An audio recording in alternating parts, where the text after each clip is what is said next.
자, 저희들 지금 정동영 국민의당 의원 전화로 연결해서요. 좀 얘기 좀 듣고 정치권 소식 더 짚어보도록 하겠습니다. 안녕하십니까? 네, 안녕하세요. 예. 자, 선대위 구성은 언제쯤 이루어집니까? 글쎄요. 저는 당회의에 참석을 안 해서 상황은 모르겠습니다만 하여튼 당원으로서 최선을 다할 생각입니다. 예. 정 의원님께서 공동 선대위원장 맡으시는 거죠? 아직은 발표가 안 됐네요. 예, 아직은 발표가 안 됐다. 알겠습니다. 최근 안철수 후보의 이 지지율 상승, 그 이유가 뭐라고 보시나요? 네, 국민들이 그러니까 이제 대통령 한 사람 바꾸는 것이 그치지 않고 뭔가 좀 바뀌었으면 좋겠다는 변화의 열망이 이 양강 구도를 만들어낸 것 아닌가 싶습니다. 달 전만 해도 무슨 듣기도 민망한 어대문 이런 얘기 신문에서 보고 그랬는데요. 이런 것들이 듣기에 그렇게 편한 얘기는 아니었지 않습니까? 어차피 대통령은 문재인이라 어대문이다 이런 얘기. 근데 그것에 비하면 지금 어쨌든 대선 국면은 상당히 긴박감 있게 이제 전개되고 있는데 주권자 입장에서 보면 바람직한 입장이라고 바람직한 변화라고 생각하고요. 그다음에 안철수 후보가 이렇게 양강 구도를 형성하게 된 것은 어떤 정권 교체냐에 대한 국민들의 판단이 작용한 거라고 생각합니다. 오늘 조간 신문들이 상당히 많은 그런 기사를 실었는데 안철수 후보의 정체성과 이 소속인 국민의당의 정체성이 같은 것이냐, 이 따로 놀고 있는 거 아니냐, 이런 식의 얘기들이 계속 많습니다. 안철수 후보는 안보 부분에서는 확실하게 보수라고 얘기를 하고 있습니다만 국민의당은 햇볕 정책도 그렇고요, 사드 문제도 그렇고요, 개성공단 문제도 그렇고 약간 좀 다르지 않나요? 안보는 이념의 문제가 아니라 안보는 사활적인 국익입니다. 그러니까 어떻게 한반도의 평화를 만들어낼 거냐, 어떻게 한반도의 평화를 지켜낼 것인가 하는 문제이지 안보는 보수냐 진보냐 이렇게 잣대로 들이댈 일은 아니라고 생각합니다. 민주정부 10년 동안 발 뻗고 잤지 않습니까? 그때는 핵 문제가 없었던 것도 아니지 않습니까? 또 핵 문제를 평화적 해법으로 풀어냈고 또 풀어내는 과정에서 주체적 역할을 한국 정부가 해냈습니다. 그런데 지난 몇 년 동안, 특히 지난 몇 달 동안 한국은 완전히 방관자로 구경꾼으로 밀려났고 미국과 중국의 입을 쳐다보는 처지로 전락한 것이 안타까운 것이죠. 이것을 바꿔내는 것이 새 정부의 역할이라고 생각합니다. 정 의원님께서도 이제 노무현 정부에서 통일부 장관도 지내셨고 박지원 의원 대표도 이제 DJ 정부에서 이제 핵심적 역할을 하셔서 두 분 다 이 햇볕 정책에 대해서는 확고한 나름의 이제 생각을 갖고 계신 걸로 알고 있는데 안철수 후보를 지지하시는 분들 가운데는 DJ 노무현 정부에서의 햇볕 정책에 대해서 일종의 퍼주기다라고 해서 싫어하시는 분들이 많잖아요.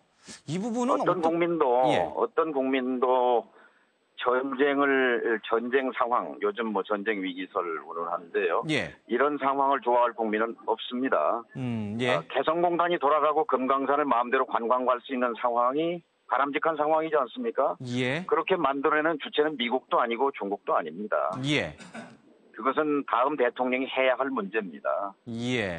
그러니까 이것을 무슨 보수니 진보니 이렇게 접근할 것이 아니라 누가 평화를 만들 것인가, 누가 평화를 지킬 것인가, 군대 간 아들의 안위를 걱정하지 않아도 되는 발 뻗고 국민들이 잘 수 있는 상황을 만들어내는 것이 그것이 유능한 지도력이요, 지도자가 할 일이지요. 알겠습니다. 그런 의미에서 박근혜 정부는 이 안보 외교에 있어서 가장 무책임하고 무능했다고밖에 볼 수 없습니다.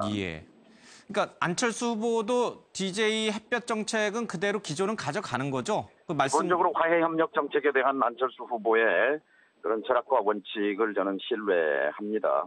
한반도 문제를 평화적으로 해결해야 한다는 점에서는 저는 신뢰합니다. 알겠습니다. 그 호남 표심과 관련해서요. 지금 여기 신문에도 나왔습니다만 조선일보에도 그런 얘기를 좀 하고 있습니다만은 이 홍준표라든지 아니면은 바른정당과 손을 잡는 부분에 대해서 호남 표심은 어떻게 움직일 것인가, 호남은 그것을 지지할 것인가. 여론조사를 보면은 이 보수 쪽의 단일화가 이루어지는 거에 대해서 반대 여론이 많이 있습니다. 어떻게 보십니까, 우리 정 의원께서는? 호남은 원칙 없는 연대를 원치 않습니다. 그러니까 집권 후에 사회경제적 개혁을 위해서 정책적인 협력과 연대는 불가피하지만 예. 그러나 이 대선 과정에서 호남은 항상 큰 선거에서 역사적 선택을 해왔습니다. 예. 1년 전에는 양당 구도를 깨뜨리고 국민의당을 만들었고 그건 호남이 만든 거지 않습니까? 예. 또 안철수 정부를 만든다면 그건 역시 호남이 결정적인 역할을 하게 될 것인데 예. 호남은 지난 수년 동안 대한민국을 뒤로 후진시킨 그런 세력과의 연대를 저는 원치 않는다고 생각합니다. 예, 알겠습니다. 먼저 일종의 자강론의 연장이라고 계속 봐야겠군요. 예. 네, 그리고 지금 양강 구도는 국민이 만들어 주신 거잖아요. 예. 국민에 의한 연대가 가장 강력한 연대다. 정치 공학적 그런 연대보다는 국민이 바라는 대로 가는 것이 맞다고 생각합니다. 알겠습니다.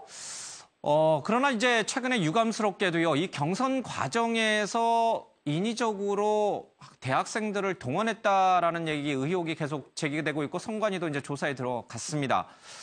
안철수 후보가 내세우고 있는 새정치와는 정반대되는 형상이 벌어진 것인데 이 부분에 대해서는 안 후보가 책임을 져야 된다고 보십니까? 아니면 담당했던 실무자 몇 명이 책임질 일이라고 보십니까? 우선은 진상 규명이 이제 선행돼야죠. 예.